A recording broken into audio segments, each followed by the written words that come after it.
So I wanted to do a video walkthrough of the Capricorn Full Moon chart. I posted, or actually I may post this together with a brief article that I wrote.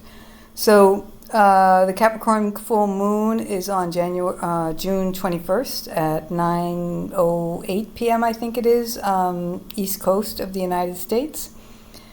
So this is a chart, and you can see that there's a lot going on in the eastern part of the chart, and especially in this first quadrant, and a little bit, not a whole lot going on in the western part of the chart.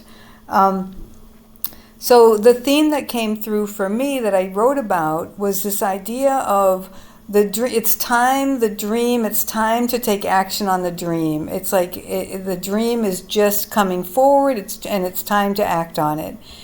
At the same time, that as we act on it, we may find that we experience kind of old patterns coming up that tend to undo us. And the way that I see it is that the purpose of that right now, or the opportunity in that, is for us to become aware of those patterns so that we can, by seeing it, that can help us to work through them and move through them so we can get to the other side of them. So it's the idea of this vision, this dream coming forward, wanting and just feeling it within ourselves to want to work to enact that, to start taking steps in that direction. And by the very act of taking steps in that direction, these old patterns will also come up. And so we have, again, the opportunity to work through those. So where am I getting that from? Well, we have this T-square. These two green lines. I'm not sure why this little green line is faded, but so we have these two these two green lines. They're the squares, and this brownish orange line, right there, is the opposition, and that is forming what they call a T-square. In terms of T, if you forget about these two green lines, and you just imagine drawing a line straight up to here, then you can see a kind of a T shape. That's what that is. And the point of this T-square is to Neptune over here. And Neptune is in its own sign of Pisces. And Pisces is naturally associated with the 12th house, as is Neptune. And that is the house of undoing, self-undoing in particular. So Neptune is about the dream, Pisces is about the dream, the 12th house is about the dream, but it's also about this idea of self-undoing. It can also be about a lot of confusion and lack of clarity. So it's both clarity and awareness, but it's also confusion and lack of awareness. So Neptune, Pisces kind of encapsulates everything. But so the idea of the dream also with the idea of self-undoing, both those things together, that's part of it. The other part of it is Neptune is at 29 degrees of Pisces. That's called, and when a planet is at 29 degrees of a sign, 29 degrees is what's called an anaretic degree, and it can be a really powerful sign. Essentially, it's like we've gone all the way through the sign, and it's almost like whatever has or hasn't been done, that will be made bigger. And so it's almost like it's giving us either an opportunity to just really feel the fruits of what we achieved, or an opportunity to see what we didn't yet get to do. And by seeing what we didn't get to do, having an opportunity to actually do that, to resolve that, to clear that, whatever needs to be cleared. That's the idea. So Pisces, as the last sign of the zodiac, makes that even, or that is like another version of the same thing. So when we get to Pisces, we may see how, if we have had a tremendously successful journey around the wheel, so to speak, then we may experience, the real fruits of that success. But if we didn't have a successful journey around the chart, or there were pieces that weren't successful, we may experience those bigger than usual so that we can see them. That's the purpose of that. That's why that's happening, so that we can see them, so that we can become aware of them, so that we can start to work through them and start to, to do the work of them, whatever that is. So we have Neptune at 29 degrees of Pisces. So all of this, there's the dream, there's the self-undoing, there's the idea of things, perhaps patterns coming up that need to be worked through. And by taking the steps towards working towards our dreams, that's what, the way that I see it, that's what will bring these patterns up. We also have Saturn in...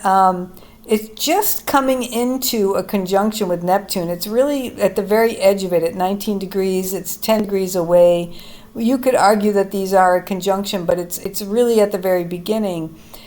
And Saturn is about the patterns from our past. And this is a balsamic conjunction. Balsamic is that same energy as Pisces and the 12th house and 29 degrees. It's, again, the end of a cycle. So the opportunity, something big can come up, or something may present itself in a big way such that we can see it. And it's so that we can resolve it, so that we can work through it. Because we can't, if we're not aware of it, we can't work through it. So that's the idea there. So Saturn is our past patterns. It's also reality. So if Neptune is the dream, Saturn is the reality. Saturn is what we have to do to bring that dream down into reality, to make it real. So Saturn, we often don't like Saturn, but Saturn is necessary if we want to actually incarnate here in this life, or we want to bring into form. Saturn is form, bring into form a dream.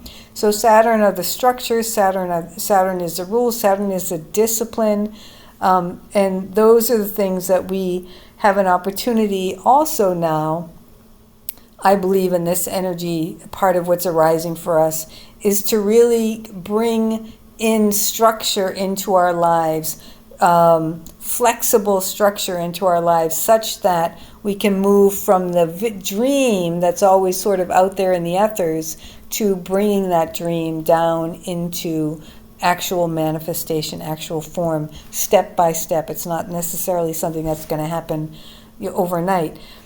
But again, as we do that, as we take those steps, by the way, the reason I'm thinking in terms of it's time to initiate the dream, whereas for so many months I was saying it's not time yet, is because there's all this energy in the left side of the chart, and there's the North Node in Aries. The left side of the chart, the eastern part of the chart, this is where the sun comes up and it rises, and so the sun is gaining strength throughout the day. The Western Hemisphere, the sun is setting and it's losing strength, you could say, throughout the day. Of course, the sun isn't gaining or losing strength, but our experience of the sun, we're experiencing the sun getting hotter, we're getting hotter. Here it's kind of waning, the sun its rays are moving away from us, so to speak. So with the sun energizing us, we are empowered to do whatever we want, to initiate action on our own. We can make it happen in this eastern part of the hemisphere.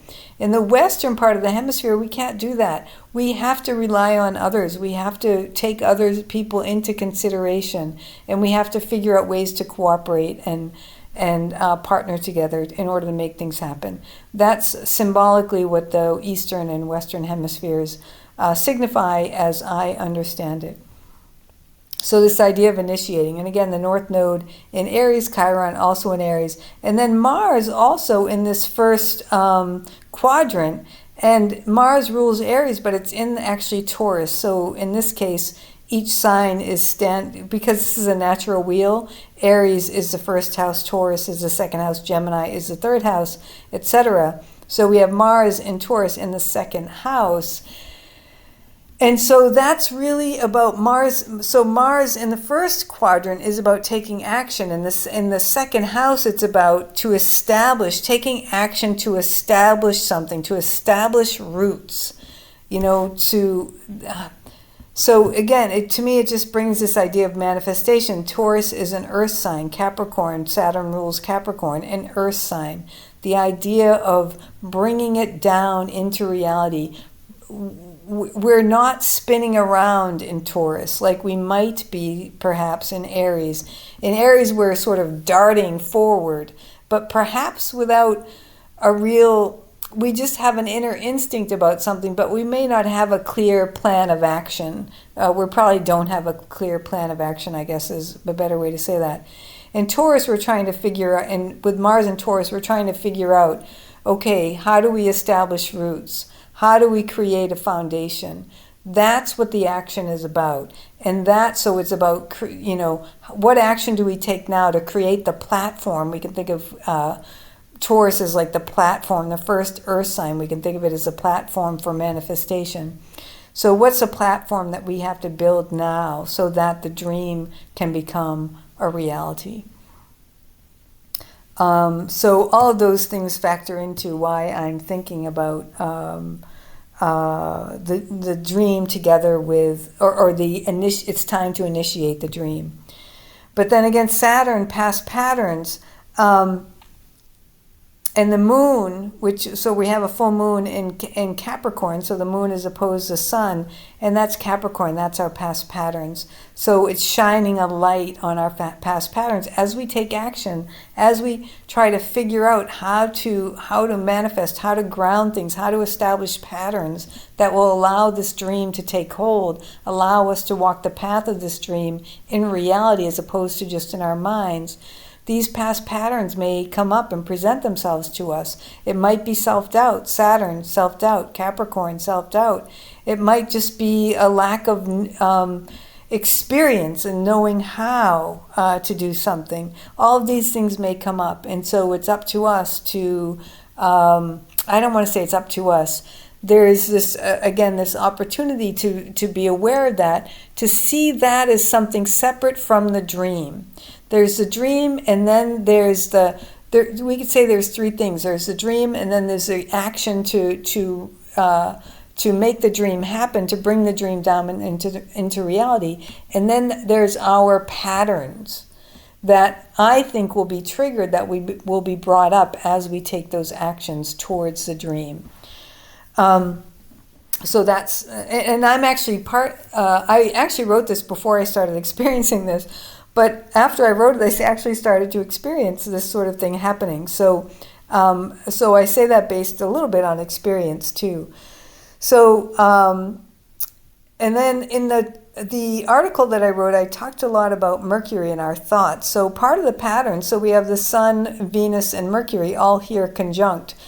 So our thought patterns might be something that comes into play. Our tendency to be in touch with or not in touch with our feelings. So if our habit is to not be in touch with our feelings or emotions, if our habit is to suppress our emotions, that will come up. That's not going to work. We need to actually learn to process our emotions. Our bodies are designed to process our emotions. So we have learned to deny our body from doing what it's designed to do in a way. A lot of times that's what's happened.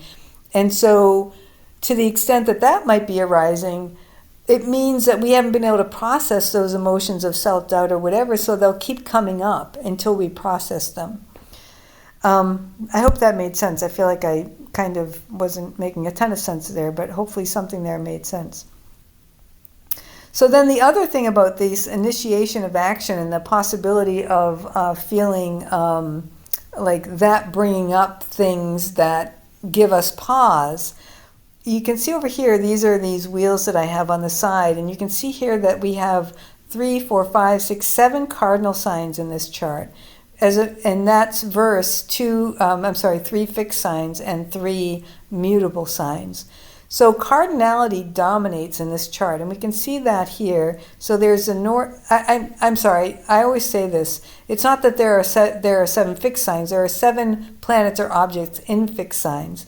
3 planets or objects in fixed, 7 planets or objects in cardinal signs, 3 planets or objects in fixed signs, 3 planets or objects in mutable signs. So that's what these wheels are telling us. And so we can see here we have the North Node and Chiron, they're in cardinal signs. We have the Sun, Venus, and Mercury, they're in cardinal signs. We have the South Node in a cardinal sign, and we have the Moon in a cardinal sign. So that's our 7 cardinal signs. 1, 2, 3, 4, 5, 6, 7. Not cardinal signs, cardinal planets or objects in cardinal signs. Cardinality is about initiating. It's about taking action. In evolutionary astrology, they talk about how the cardinal signs, what happens in cardinal signs is you initiate and then you stop. You pause. It's like 2 steps forward, 1 step back, or 1 step forward, 2 steps back, whatever that is. And so you start and you stop. And it's just the nature of, if you think about starting an engine, and it doesn't quite take, it's like you just have to keep turning that key until finally it starts and it takes. So that's kind of the process in the cardinal signs. And so that stopping can give us pause, it can bring up, we can get all excited and initiate and be all full of, fire and excitement and inspiration, and then and then it stops, we don't have more. And that stopping point can maybe bring up that can give an end to these old patterns to show up. And we don't want to think about those old patterns as the problem. We want to think about our relationship with those patterns. How do we now work with, can we recognize those patterns that they're coming up because we haven't addressed them, we haven't dealt with them, we haven't worked through them. And so this is an opportunity, that those stopping moments are opportunities for us to see what our tendencies are, to see what our habits are of mind, of feeling, of emotion, and to work through those, and to see and to start to distinguish between the dream and the vision and the value of that, and these past habits that maybe bring up self-doubt and tell us we can't do it, and the messages, the Mercury, the messages, we can't do it, and the emotions that those messages of self-doubt and can't doing bring up, and see those as those patterns, and just really work hard to not suppress them, but also we don't want to be overtaken by them. So can we allow them to be there and allow them to process through, because that's what our body is designed to do. So I think that's what I have to say. I hope that makes sense. I expressed it as best that I could, at least in this video, and I wanted to share it with you. So I will leave it there. Those are my thoughts on the full moon. I think it's a really powerful full moon, and kind of an exciting full moon, and an opportunity to really grow a lot, to leave behind a lot. And it probably, if these past patterns come up, it's probably not going to feel comfortable. Can we be with that discomfort instead of trying to get away from it and allow it to process through? That's going to be the big thing, I think. So I will leave it there. Thank you for listening, and I hope there was something helpful for you in this. Okay, take care. Bye.